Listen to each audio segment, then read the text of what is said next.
In nomine Patris et Filii et Spiritus Sancti. Amen.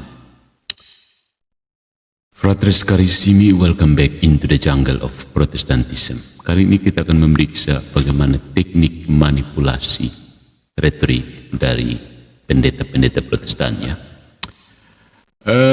Mereka mencoba menyerang gereja Katolik, ajaran gereja Katolik, tapi yang terjadi adalah mereka menyerang karikatur yang mereka buat sendiri dari,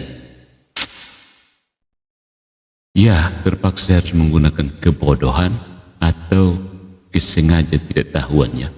Nah, ada sebuah video dari seorang pendeta yang ya seperti biasa malas belajar, cuma mengandalkan narasi anti Katolik ya.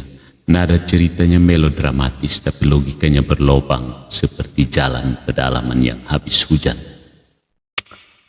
Mari kita bedah pelan tapi tegas ya, tidak kasar, hanya jujur.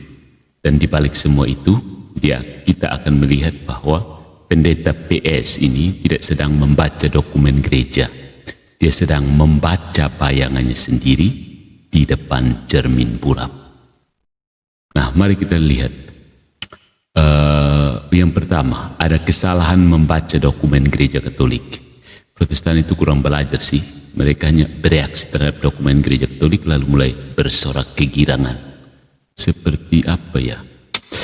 Ya, pendeta PS berbicara seakan-akan Paus Leo ke-14 berkata bahwa Maria bukan koredemptrix, salah. Ya, camkan itu Protestan polemikus, itu salah. Bukan Maria bukan koredemptrix, tapi gelar koredemptrix tidak dibutuhkan.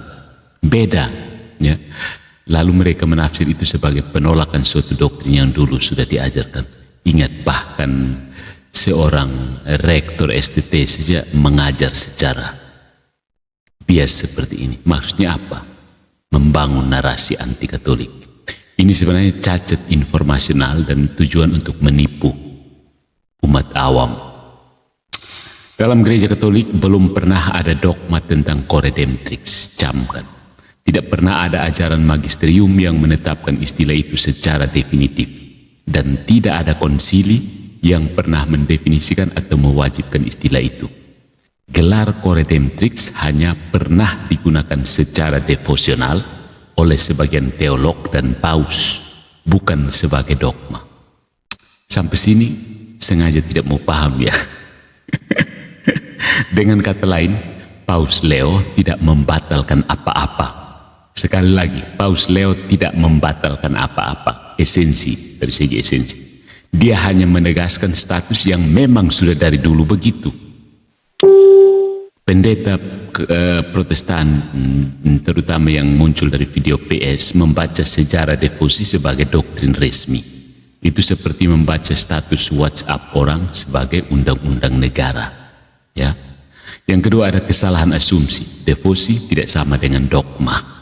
Kesalahan fatal berikutnya adalah mengira bahwa kalau jutaan umat mengimani berarti itu dogma. Salah. No, tidak. Devosi rakyat punya dinamika sendiri. Gereja membedakan dogma, itu wajib diimani, doktrin, ajaran resmi, opini teologis sah tapi tidak mengikat, dan devosi populer, ekspresi iman, tidak menentukan doktrin.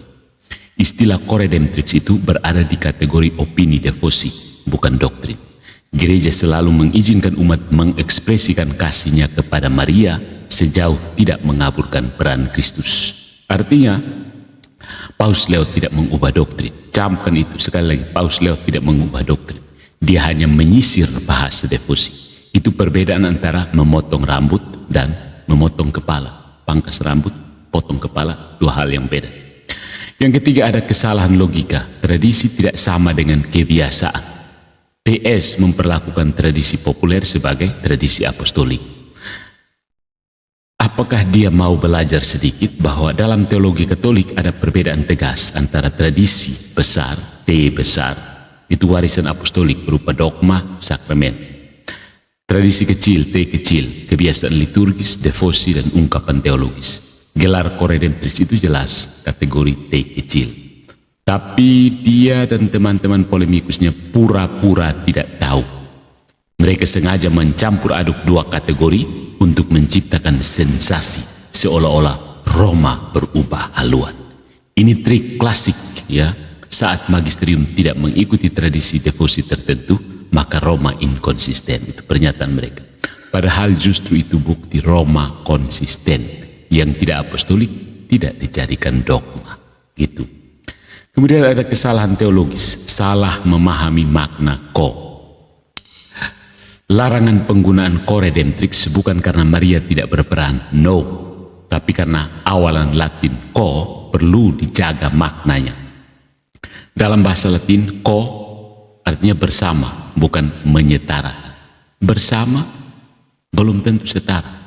Maknanya, Maria bekerja bersama Kristus, subordinat, bukan setara dengan Kristus. Ya, para paus sebelumnya, termasuk Yohanes Paulus II, menggunakannya dalam arti partisipasi, bukan kompetisi dengan Kristus. Nah, Protestan itu cenderung melihatnya sebagai kompetisi. Karena apa? Protestan itu muncul dari kehausan akan kekuasaan. Camkan itu. Pendeta PS memelintir makna seakan-akan ko sama dengan dua penebus sejajar. Itu logika bahasa yang malas, bukan analisis teologi. Ya.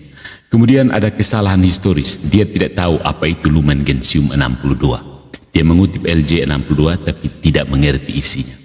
Dokumen itu berbicara perannya dalam keselamatan bersifat subordinat kepada Kristus, tidak mengurangi keperantaraan unik Kristus.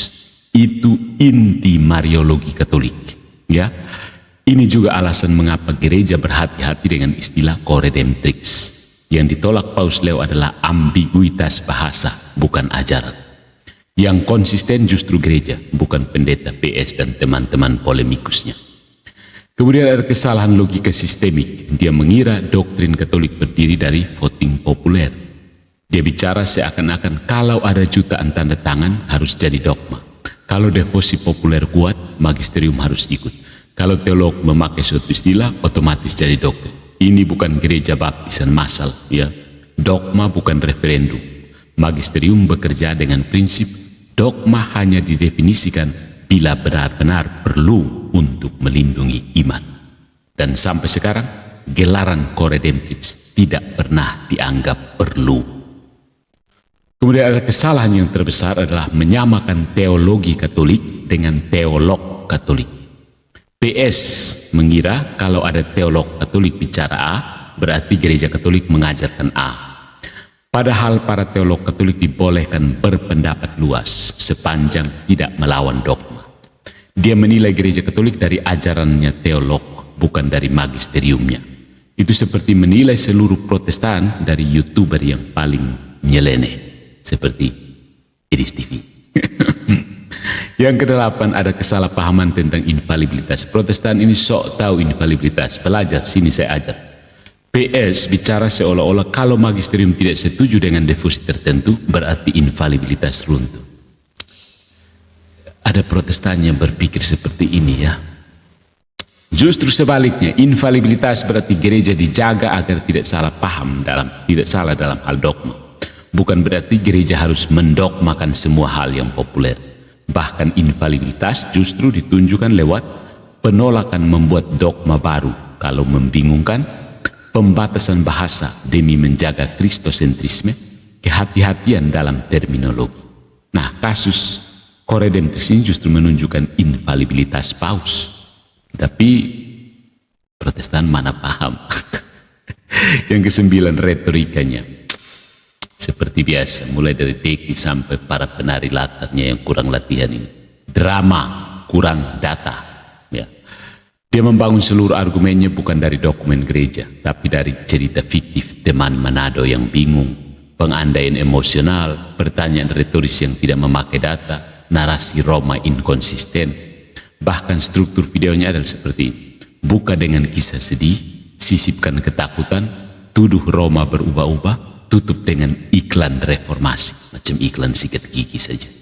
Tidak ada dokumen magisterium yang dibaca, tidak ada teks resmi yang dikutip dengan benar, tidak ada metodologi teologi. Ini bukan eksegesis, ini stand up komedi rohani, cuma penari latar yang kurang latihan. Inti kesalahpahamannya adalah dia mengira gereja berubah, padahal yang berubah devosi. Yang berubah itu bahasa populer, istilah devosional, gaya ungkapan umat. Yang tidak berubah, Kristus satu-satunya penebus, Maria berpartisipasi secara subordinat, devosi Marian tetap diperbolehkan, dan dogma tetap sama. Hanya orang yang tidak memahami struktur ajaran Katolik yang mengira semuanya runtuh ketika satu istilah devosi dibatasi. Jadi ketika Protestan berteriak-teriak tentang Coredemptrix, kita tahu mereka tidak paham ajaran Katolik, tapi bikin diri sok paham. Jadi saudara-saudara, pendeta PS berdebat bukan dengan gereja Katolik, tapi dengan karikatur yang mereka lukis sendiri. Sementara gereja tetap berjalan pada jalurnya, jelas kristosentris, konsisten, berhati-hati, dan tidak terburu-buru mendogmakan apapun yang membingungkan. Ya, jadi keep calm and stay away from Protestantism, perusak kekristenan.